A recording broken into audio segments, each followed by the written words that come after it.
Glória a Jesus. Glória a Deus.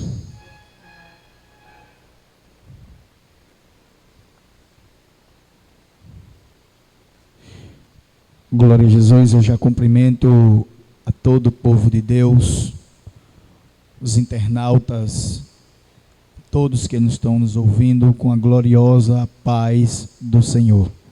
Muito obrigado, evangelista Marinho, pelas palavras, por tudo. Meus irmãos, abra sua Bíblia aonde você estiver, no texto em 1 Tessalonicenses, no capítulo 4, do versículo 13 até o versículo 18. Palavra esta que é tema no versículo 17 deste congresso. E eu queria não fugir do tema que vai no dia 10, 11, 12, 13 do próximo mês, acerca da ressurreição e da vida, da vinda do nosso Senhor e Salvador Jesus Cristo. Os que estiverem com a sua Bíblia na mão, na sua casa, no seu cantinho, se não estiver, pare agora, porque é muito importante você ler, observar esta palavra, porque é dela que nós aumentamos a nossa fé. Então é importante você estar com ela na mão, pelo seu celular, pela Bíblia, a Bíblia normal, mas pegue o seu exemplar. Diz assim a poderosa palavra de Deus, 1 Tessalonicenses, capítulo 4, e o versículo 13 até o versículo 18. Diz assim: não quero, porém, irmãos, que sejais ignorantes acerca dos que dormem, para que não vos entristeçais como os demais que não têm esperança. Porque se cremos que Jesus morreu e ressuscitou, assim também aos que em Jesus dormem, Deus os tornará a trazer com ele. Dizemos-vos, pois, isto pela palavra do Senhor, que nós, os que ficarmos vivos para a vinda do Senhor, não precederemos os que dormem. Porque o mesmo Senhor descerá do céu com alarido, e com voz de arcanjo, e com trombeta de Deus, e os que morreram em Cristo ressuscitarão primeiro. Depois, nós, os que ficarmos vivos, seremos arrebatados, juntamente com ele nas nuvens, a encontrar com o Senhor nos ares, e assim estaremos sempre com o Senhor. Portanto, consolai-vos uns aos outros com estas palavras. Diga amém. Amém, muito obrigado. Glória a Jesus. Não poderia deixar de cumprimentar ao meu ilustríssimo pastor, reverendo Arnóbio Tavares Lima, pela oportunidade na qual tem nos dado através deste programa Louvor e Palavra.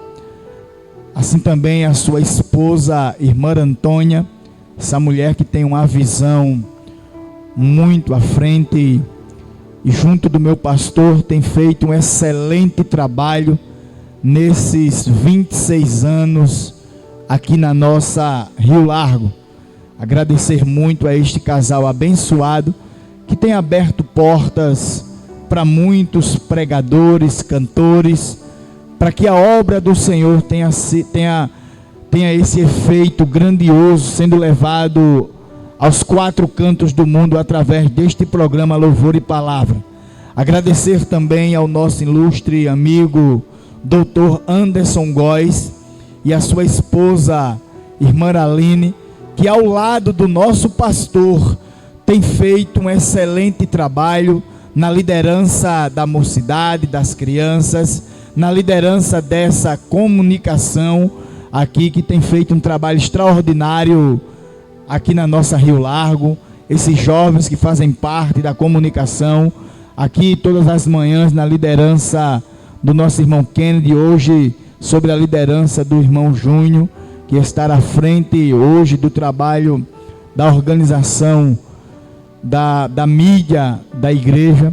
ao nosso nobre evangelista que está aqui na minha retaguarda, evangelista Marinho, este homem de Deus, que Deus levantou aqui na nossa Rio Largo para trazer este evangelho de poder, este homem que tem ensinado, que tem pregado, e eu mesmo posso dizer com muita segurança que tenho aprendido muito do Senhor. Agradecer a todos, aos meus irmãos ali também em Destilaria Central, igreja essa que eu estou ali representando, pastoreando aquela igreja, representando o nosso pastor Arnóbio, e dizer que são um povo abençoado de Deus. Agradecer também a Deus pela minha esposa e a todos que estão neste momento assistindo a este programa. Ao pastor Márcio, este homem de Deus está chegando aqui também na nossa live, dizer a ele que Deus o abençoe. Meus irmãos, o tema está proposto. Esse texto fala também do arrebatamento da igreja, da ressurreição dos mortos e da vinda do nosso Senhor e Salvador Jesus Cristo. Mas antes eu queria falar de algo muito importante. Todos nós, quando ainda criança, quando começamos a entender, quando nós começamos a entender as coisas de uma maneira mais ampla, mais séria, também cresce em nós o desejo de nós possuirmos, de sermos, de adquirirmos alguma coisa. Todo mundo muito cedo tem um sonho.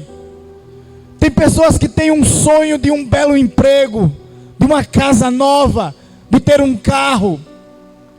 Todo mundo ainda muito cedo tem os seus desejos de ser alguma coisa na vida, de cursar uma bela universidade, de ser um engenheiro. Contudo, nós vamos observando que, ao passar do tempo, muitos desejos das nossas vidas vão nos distanciando de Deus. Muitas pessoas preferem dar lugar àquilo que ela mais almeja e esquece de algo principal, que é uma vida perante Deus, deixando ser cumprir nas nossas vidas aquilo que Deus quer, e começa a lutar por aquilo que é o seu desejo. E nós vamos perceber que em meio à história, para que nós venhamos a ter uma vida de sucesso, para que nós venhamos a ter uma vida de vitória, se faz necessário nós deixarmos de lado a nossa própria vontade.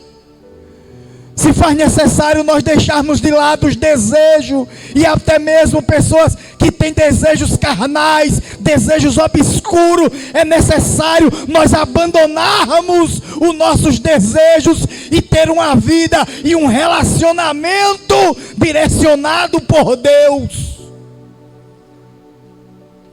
E você vai perceber que nesse texto ele fala de arrebatamento, de ressurreição.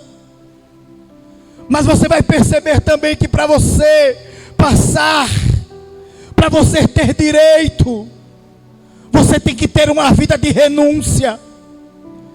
Eu sei que o desejo de muitos é ser arrebatado, é que quando morrer, ser ressuscitado e voltar ao Pai. Mas às vezes não é tão fácil assim. Primeiro temos que renunciar. Primeiro temos que dar um passo às vontades de Deus. E nesse texto você vai perceber algo maravilhoso. Lá em Gálatas, no capítulo 2 e no versículo 20, Paulo vivia uma vida de perseguição. Paulo vivia uma vida no começo da sua trajetória de perseguir aos cristãos. Aceitou a Jesus naquele encontro, no capítulo 9 de Atos dos Apóstolos, no caminho de Damasco. Teve um encontro com Deus, teve um encontro com Jesus. A partir dali começou uma nova história. Mas você vai perceber que mesmo a partir dali, Paulo tinha os seus desejos, suas vontades. Mas para que fosse concretizado tudo aquilo que Deus queria na sua vida. Aqui no livro de Gálatas, no capítulo 2 e no versículo 20, a palavra vai dizer logo: não sou mais eu que vivo, mas Cristo é quem vive em mim. Paulo estava dizendo com estas palavras: eu renuncio o meu eu, a minha vontade, para fazer a vontade de Deus na minha vida. Estão achando que está no evangelho, que servir a este Deus é servir de qualquer maneira, e Jesus está voltando. Jesus está voltando, a qualquer momento, pode raiar nas nuvens, e como estará a tua vida? Canta, prega, mas como estará a tua vida? Será que você tem renunciado o seu eu, as suas vontades? Porque estar em uma igreja é fácil. Existe igreja nos 4 cantos dessa cidade. Mas para entrar no céu tem que ter renúncia. E quando eu falo desse texto, e o contexto histórico da igreja em Tessalônica, está relacionado à segunda viagem missionária de Paulo, onde junto com o seu amigo Silas e Timóteo, começaram a pregar ao povo desta cidade. E quando se prega com amor, quando se prega com objetivo, na vontade de Deus, os frutos começaram a aparecer naquela cidade de Tessalônica. E um número muito grande de gregos começaram a se converter. Mas ao longo desse ministério, mas ao longo dessa viagem, nós vamos perceber que, por causa da inveja, da revolta, de um grupo de judeus, que era para estar ao lado de Paulo, pregando, ajudando, mas por causa da inveja, da revolta, pelo grande número de pessoas que estavam se arrependendo ao evangelho de Cristo, eles começaram a perseguir Paulo e Silas. No capítulo 24 do livro de Mateus, e no versículo 9, a palavra de Deus, ela vai dizer: então vós hão de entregar para sedes atormentados, e matar-vos-ão, e sereis odiados de todas as gente por causa do meu nome. Todas as vezes que você se levanta na autoridade de Deus para pregar um evangelho puro e genuíno, vá também se preparando, porque vai ter opressores, vai ter perseguição, mas não desista, porque os frutos do evangelho, através da tua palavra, vai ser plantado e Deus vai fazer florescer. Começaram as perseguições. E o que eu quero alertar com esta palavra é que não era você que as pessoas estão perseguindo. Não é a você principalmente, é por causa do nome de Jesus, é por causa desse nome precioso que você prega. Tiveram que sair da cidade, foram para a Grécia, porque levantaram um falso contra Paulo, acusando ele de traição a César. Paulo e Silas foram obrigados a fugir por causa dessa perseguição. Mas o interessante é que o mais interessante é que os frutos do evangelho naquela cidade de Tessalônica já tinha sido plantado e estava crescendo rapidamente. Evangelista Marinho, Porque Deus, Ele presenteia com almas quem prega o Evangelho. Paulo vai para Atenas com Silas. Timóteo fica em Tessalônica, acompanhando o crescimento da igreja. Depois Paulo se separa de Silas e vai para Corinto, onde Timóteo vai ter com ele, levando as informações daquela cidade de Tessalônica, e vai ter com ele, levando ótimas notícias da fé, da perseverança do povo de Tessalônica, porque o Evangelho estava cada vez mais, cada dia mais crescendo naquela cidade, e as pessoas estavam crendo num Deus Todo-Poderoso. Mesmo em meio à perseguição, mesmo em meio às tribulações daquele momento, é quando Paulo, com a ajuda de Timóteo, decide escrever esta carta para os Tessalônicas. Porque mesmo com o crescimento daquela cidade, mesmo com a expansão do Evangelho, mesmo com o fortalecimento em Cristo, os santos de Tessalônicas não entendiam alguns aspectos da segunda vinda de Jesus. Eles temiam, e o texto vai nos mostrar que eles temiam que os membros da igreja em Tessalônica, que haviam morrido, não pudessem participar da volta de Jesus. Eles estavam temerosos. E eu fico maravilhado, evangelista Marinho, porque nesses últimos dias estamos vendo um esfriamento de muitas pessoas, principalmente no que se refere ao amor, ao perdão. E você vai perceber que a preocupação dos irmãos de Tessalônica, que estavam vivos, com relação aos que estavam mortos, eram porque eles tinham amor.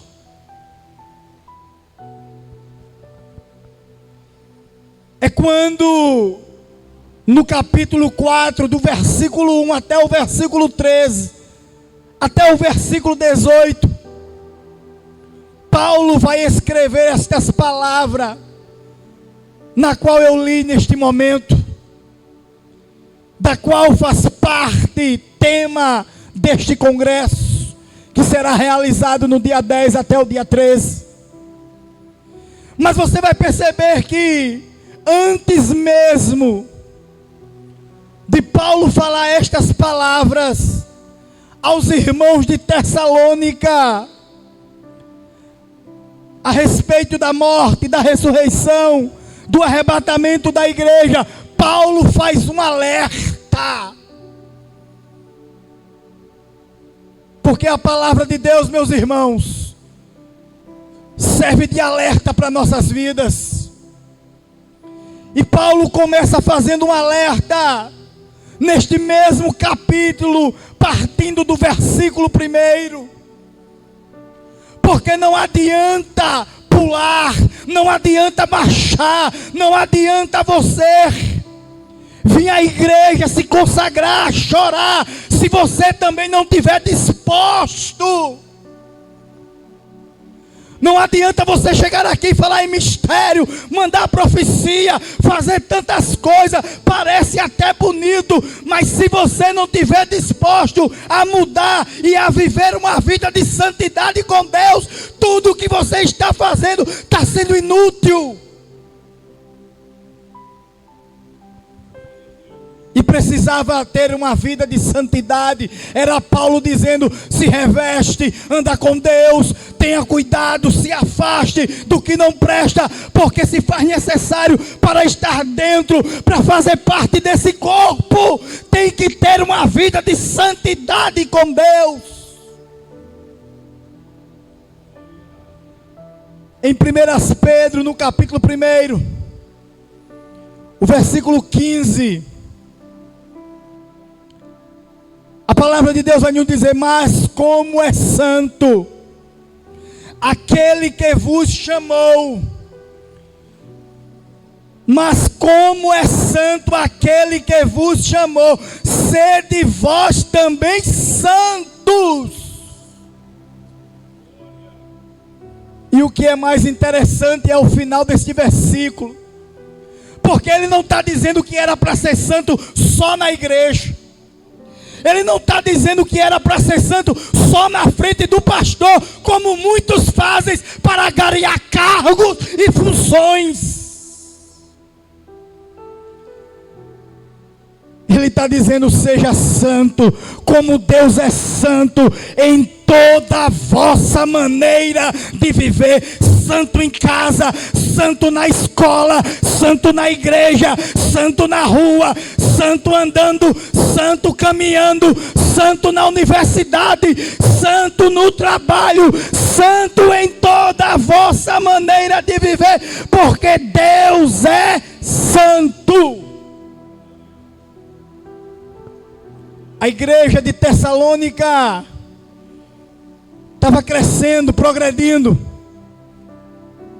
E todo mundo sabe que aonde há crescimento de pessoas, aonde a assembleia começa a crescer, da mesma forma vem os problemas, vem as dificuldades. Porque se tiver 3 pessoas, o problema é menor, mas aonde tem 1000, há uma grande quantidade de problemas. A igreja estava crescendo, progredindo, mas a igreja local em Tessalônica não era perfeita, tinha seus problemas, tinha seus problemas e suas dificuldades, e precisava ser consertados. E é por isso que Paulo, ele começa a exortar, ele começa a ensinar. E nesse mesmo capítulo 4, ele começa a falar àquela igreja. E esse mesmo texto serve para nós, porque a própria palavra de Deus em 2 Timóteo, no capítulo 3 e no versículo 16 e 17, a palavra de Deus diz: toda a escritura é divinamente inspirada e proveitosa para ensinar, redarguir e corrigir. Quando você observa a palavra de Deus, quando você observa os princípios morais que aqui estão escritos, você vai ficar seguro daquilo que você tem que andar na presença de Deus. E nesse capítulo 4, antes mesmo de Paulo falar sobre a morte, sobre a ressurreição, sobre a vinda de Jesus, ele começa dizendo: finalmente, irmãos, vos rogamos e exortamos no Senhor Jesus, que assim como recebesse de nós, de que maneira convém andar e agradar a Deus, assim andai, que continueis a progredir cada dia mais. Se você quiser progredir na sua vida, se você quer ter esperança de um dia morar no céu, ande conforme esta palavra. E ele continua dizendo: porque vós bem sabeis que mandamento vos temos dado pelo Senhor Jesus, porque esta é a vontade de Deus, a vossa santificação, mas que vos abstenhais. principalmente dos desejos da carne e da prostituição. Paulo estava dizendo, o desejo de Deus para com vocês, Tessalonicenses, é que vocês andem primeiro.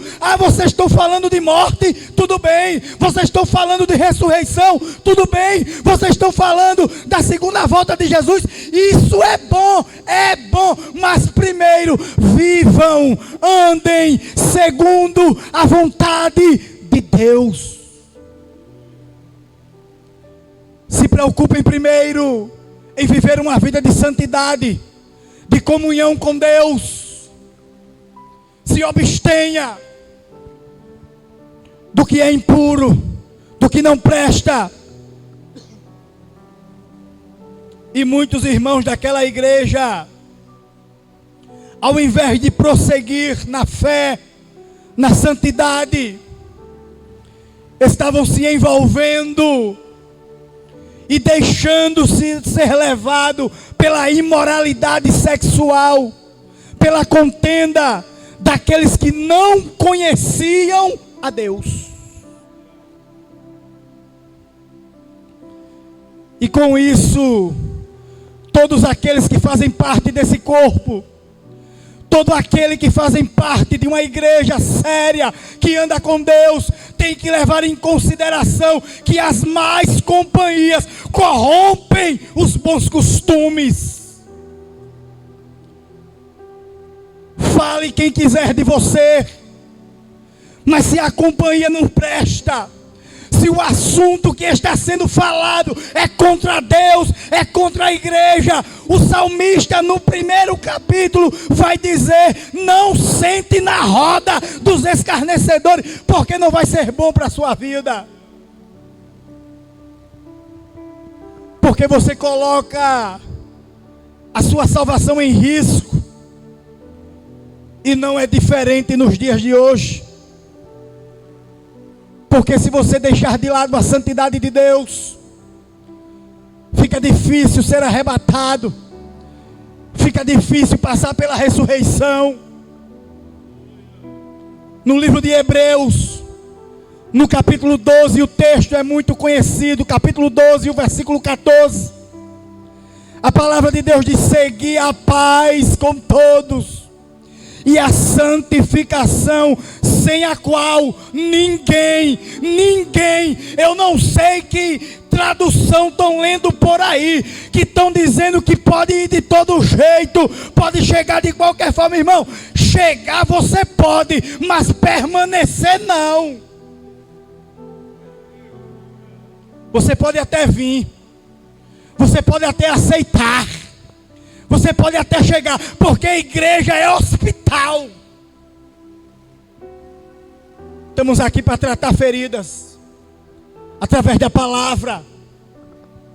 Mas não venha com essa história de que tem que ser como você está e permanecer. Porque aqui no livro de Hebreus é claro, é direto. Seguir a paz com todos e a santificação, sem a qual ninguém verá a Deus. Mas é ninguém mesmo.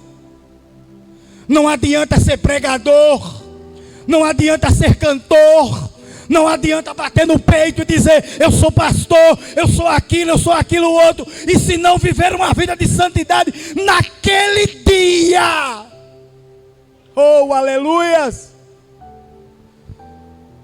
E tem um dia que vai ser triste, irmãos, vai ser o dia mais triste, está registrado lá em Apocalipse, no capítulo 22, vai ter um dia muito triste, é quando o livro da vida for aberto, que o seu nome não estiver escrito lá. Você pode ter pregado, você pode ter sapateado, você pode ter ganhado, angarinhado títulos, ser quem você quiser ser. Agora, se o teu nome não estiver lá, oh, glória a Jesus, vai ser o maior sofrimento. Porque dali por diante vai ser lançado no inferno. Não brinque de ser crente. Se você ainda não é crente, aceite a Jesus hoje. Não perca tempo. Nós não estamos aqui nessa live para brincadeira. Nós não estamos nessa live simplesmente para aparecer, porque somos engraçadinho, bonitinho, ou qualquer coisa que você esteja pensando. Nós estamos levando uma palavra de arrependimento, quer ser arrebatado, quer morar no céu. Se arrependa enquanto está tendo tempo. Não brinque com Deus. Depois que Paulo aconselha a igreja de Tessalônica, depois que Paulo dá o conselho, vem o consolo, porque havia uma preocupação no coração e na mente do povo de Tessalônica. É quando Paulo escreve esse texto, do capítulo 4 até o versículo, do capítulo 4, do versículo 13 até o versículo 18. E esse texto dá para notar que ele é dividido em 4 partes. Primeiro fala da morte e o estado intermediário dela. Segundo, fala da ressurreição. Terceiro, fala do arrebatamento da igreja. E em quarto lugar, fala da volta de Jesus. No versículo 13 e 14, você vai perceber que havia uma ignorância dos irmãos de Tessalônica, quando o assunto era a vida após a morte, no seu estado intermediário. Por isso Paulo vai começar dizendo, no versículo 13: não quero, porém, irmãos, que sejais ignorantes acerca dos que dormem. O que Paulo estava querendo dizer aqui neste versículo, acerca da falta de conhecimento dos irmãos, era: não se preocupem. Não se preocupem com os que já morreram, para que vocês não se entristeçam. Não se preocupe com os que já foram, para que você não fique a entristecer. Porque, irmão, o mal que estará acontecendo nos últimos dias, muitas pessoas, por determinados assuntos, têm colocado na cabeça muitos e determinados assuntos, que têm levado muitas pessoas até a depressão.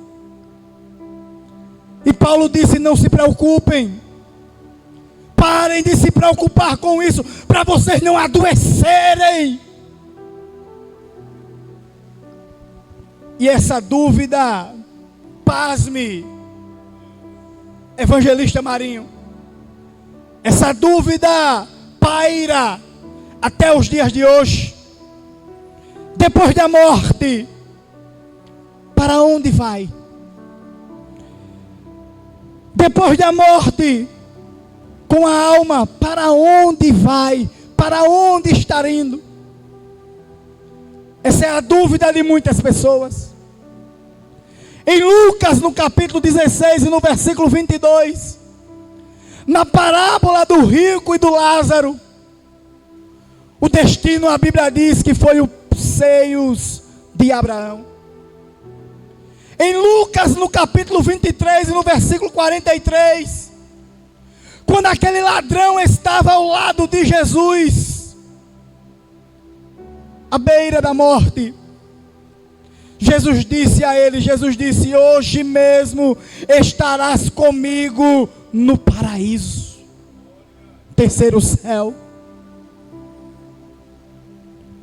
E quando você ler o texto que lemos, de 1 Tessalonicenses, capítulo 4, versículo 13 ao 18, no versículo 14, Paulo faz questão aqui de dizer que Cristo morreu, mas ressuscitou. Não há motivo e preocupação.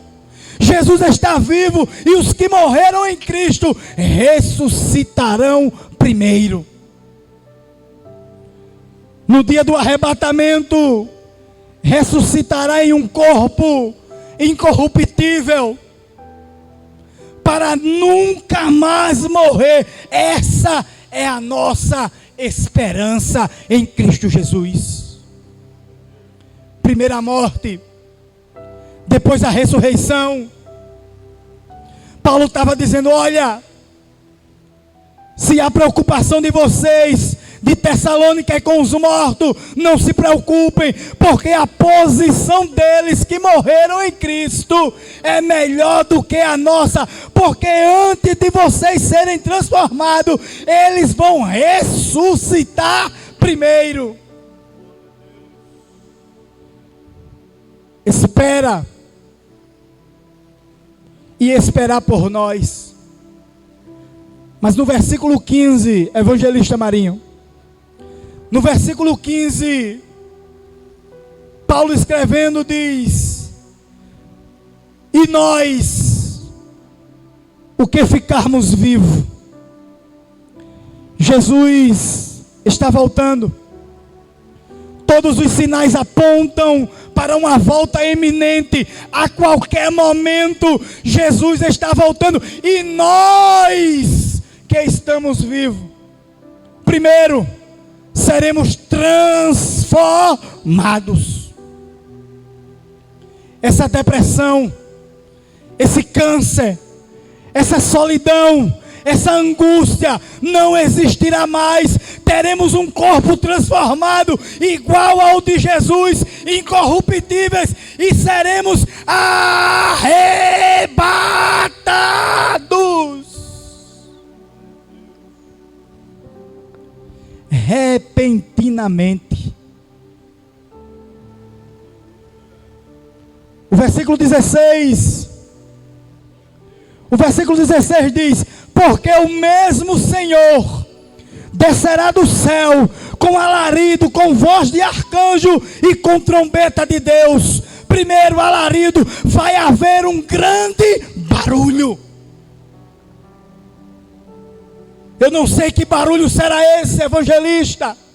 Eu não sei se vai ser o barulho do falatório. Eu não sei que estrondo vai ser esse. Mas na volta de Jesus, todos vão ouvir, porque vai ter barulho.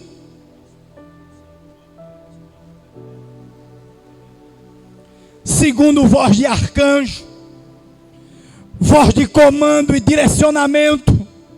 É através dessa voz que a igreja vai ver, vai ouvir e vai ser assunto aos céus. Terceiro, voz de trombeta de Deus. Sabe o que é voz de trombeta de Deus? Voz de comando, o toque de convocação. Quem serviu ao exército sabe que quando a trombeta toca, está convocando todo mundo para se perfilar e ficar de frente ao comandante. Mas o versículo 17, e é esse o texto que nos chama mais atenção, porque é tema deste congresso. E o versículo 17, ele já começa dizendo algo extraordinário. A primeira palavra deste versículo, ele já começa dizendo: depois. Mas depois de quê? Depois de quê? Paulo tinha dado uma instrução, feito uma exortação, motivado o povo, conscientizado aos Tessalonicenses que os mortos iam subir primeiro. Aí agora ficaram abismados, preocupados. Se eles vão subir primeiro, e nós? Se eles vão subir primeiro, Júnior, e nós? E o versículo 17 continua: e nós que ficarmos vivos, seremos arrebatados juntamente com eles eles, plural, eles quem? Os mortos que já terão subido na ressurreição, para ter um encontro com Deus nas nuvens, e encontrar com o Senhor nos ares, para sempre. Eu não sei aonde você está nesse momento, eu não sei como você se encontra nesta hora, neste momento, nesta hora do dia. Mas olha para o teu amigo que está ao teu lado, olha para o teu pai, olha para a tua mãe, olha para quem está do teu lado. Se você estiver sozinho, bota a mão no peito e diga: olha, eu estou me despedindo da terra, Jesus está voltando e eu vou ser arrebatado. Vai se despedindo de quem tu está próximo, vai se despedindo dessa terra, porque está chegando o momento mais glorioso, está chegando o momento do arrebatamento desta igreja.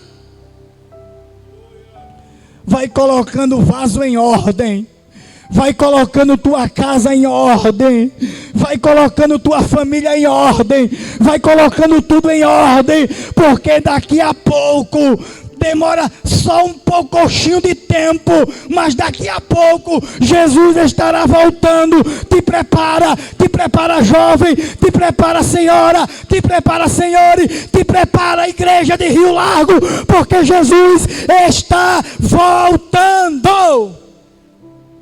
Te prepara porque estamos subindo para os céus.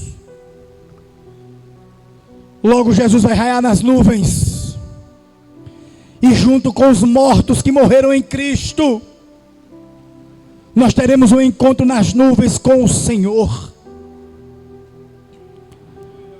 E esse encontro é o acontecimento mais esperado da história e da nossa vida em Cristo. Já tem uma vida para o Senhor Jesus. Já é a segunda, porque uma retornou aos pés de Jesus. Está esperando o quê? Para aceitar Jesus, para ter esse encontro com Deus. Está esperando o quê? Para tu ter direito de ir morar no céu. Larga esse vício, rapaz. Larga essa droga, rapaz. Larga esse espírito de ira, de morte que tem te cercado. Larga tudo e corre para Jesus. O profeta Isaías foi bem claro, quando na sua palavra, no capítulo 55, no versículo 6, 7 e 8 em diante, ele disse: buscai, buscai, buscai ao Senhor, enquanto se pode achar. Buscai ao Senhor enquanto Ele está perto. Deixe o ímpio a sua iniquidade e se converta ao Senhor, que se compadecerá dele. Ainda dá tempo, enquanto a vida, enquanto esse coração ainda bate, aceita a Jesus. Ainda resta 5 minutos para o evangelista Marinho dar as considerações finais, e eu já quero me despedir agradecendo de todos vocês que ficaram aqui até agora para ouvir esta palavra de arrependimento, de amor. Esta palavra que está vindo direta dessa escritura sagrada, para te alertar e dizer que Jesus está voltando. Dá um passo para Jesus, e você que é crente, se firma ainda mais. Não é momento mais de voltar. Os covardes é os que voltam. É momento de pegar na mão e ir até o fim. Não desista. Jesus está no barco. A tempestade está alta, mas Jesus está no barco. Tenha calma que Ele vai mandar acalmar a tempestade. E eu já agradeço a Deus, ao meu pastor e a todos que através dessa oportunidade tenho podido falar deste amor, do amor de Cristo. Que Deus abençoe. Que Deus abençoe a todos, no nome de Jesus. Evangelista Marinho.